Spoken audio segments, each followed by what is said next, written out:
Welcome back everyone to the Grizzly Reviews channel. My name is Garrett and today I'm bringing you a review for A Haunting in Venice. This is the newest Hercule Poirot movie directed by Kenneth Branagh. It follows the events of Murder on the Orient Express and then Death on the Nile, and now you get A Haunting in Venice, which has a horror element to it, which I liked. So one of my dates with Anthony, we went to the movie theater and a trailer started showing for what was a horror movie. It had spooky stuff going on, there was a seance, and then at the end of the trailer, it shows Kenneth Branagh as Hercule Poirot with his amazing mustache, and my mind was blown. I had no idea A Haunting in Venice was coming out. So to see this trailer and it not being originally marketed as a Hercule Poirot mystery, and you just get those horror elements in the trailer, was astounding. It was genuinely off-putting, that initial trailer, and I thought about that probably more than the movie I saw that day, because I can't remember what movie I saw it with. So, in post-World War II Venice, Poirot, now retired and living in his own exile, reluctantly attends a seance. But when one of the guests is murdered, it is up to the former detective to once again uncover the killer. So the first two movies in this now trilogy are pretty much run-of-the-mill murder mysteries. You have your interesting setting, and then a murder happens, and you have your now murder mystery investigation stuff. But with this movie, you have a twinge of horror to it.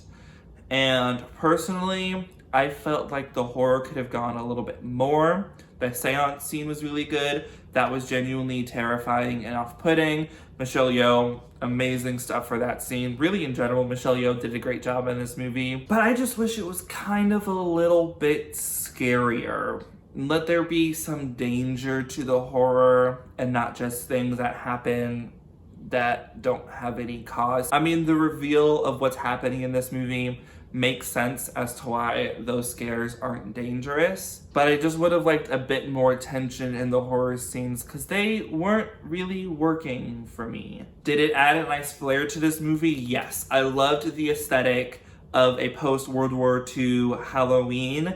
A lot of what we see nowadays is modern Halloween. Even if you go as far back as the original 1978 Halloween, that's traditional Halloween. So to go back to the late 40s, early 1950s is really interesting to see what Halloween was, what costumes were worn, what activities they would do if they went to a Halloween party. That stuff I really liked. So this movie's great to put on in the Halloween season. What makes a great October horror movie watch is being able to watch different genres of horror. So to get this one that is essentially a murder mystery first and then horror second, I really enjoyed that. It's gonna add some flair to next year's October horror movie list. I think the pacing of this movie is what's gonna set it apart from Murder on the Orient Express or Death on the Nile. This movie clocks in at about an hour, 40 minutes, and it doesn't feel like that. It feels very quick, which is good because this murder mystery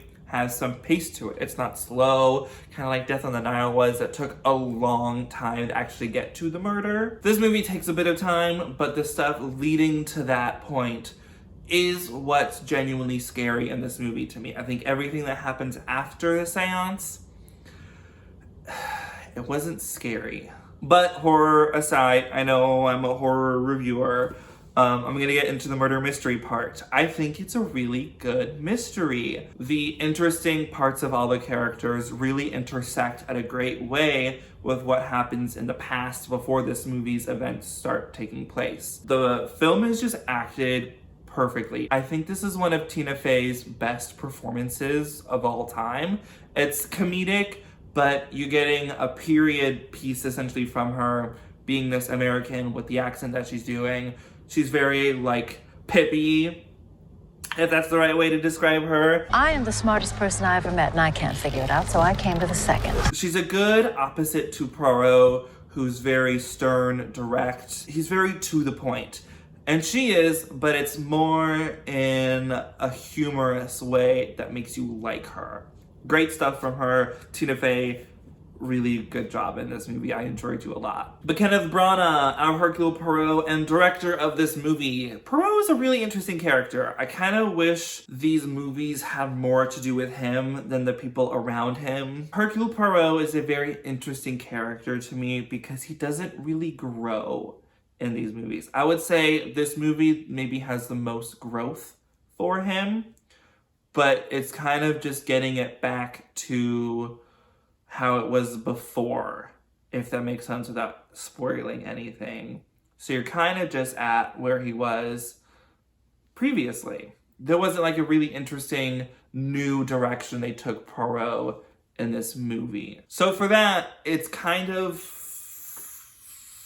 iffy where the writing of this movie is. Like, the murder mystery stuff is great. I just wish Poirot got to develop more as a character instead of just redeveloping his skills that were already there. Because he gave up on solving crimes. He's retired. So I think this movie is gorgeous, though. The cinematography, especially the last shot of the film, outstanding. I wonder how much digital effects they had to do to make Venice look like it's in the 50s, because the buildings would look a lot newer than they would now. So I don't know if there was like refurbishment recently to make them look nice. I don't know. I don't know much about Venice. I've been to Venice. I wish you got to see more of Venice in this movie. You kind of don't get to see Venice a lot. But you're also stuck in a haunted house, so that makes sense. There's just not a lot of strong feelings with Haunting in Venice. It is a perfectly fine, acceptable, good murder mystery movie, but it's a little subpar, in my opinion, for the horror elements. I still had a great time, though. It was a great movie to watch. I genuinely recommend going to go see A Haunting in Venice. I'm just gonna give it an 8 out of 10. It's good, but not great, but a perfect addition for future October movie lists. What did you think about A Haunting in Venice? Did you like it? Did you not like it? Did you guess who the murderer was? I did, but I guessed it right before it happened, so I don't think that counts. If anything, let me know in the comments down below your thoughts on this movie. If you like this video, please give it a like. And if you want to see more, hit that subscribe button. And I will see you all in the next video. Bye-bye!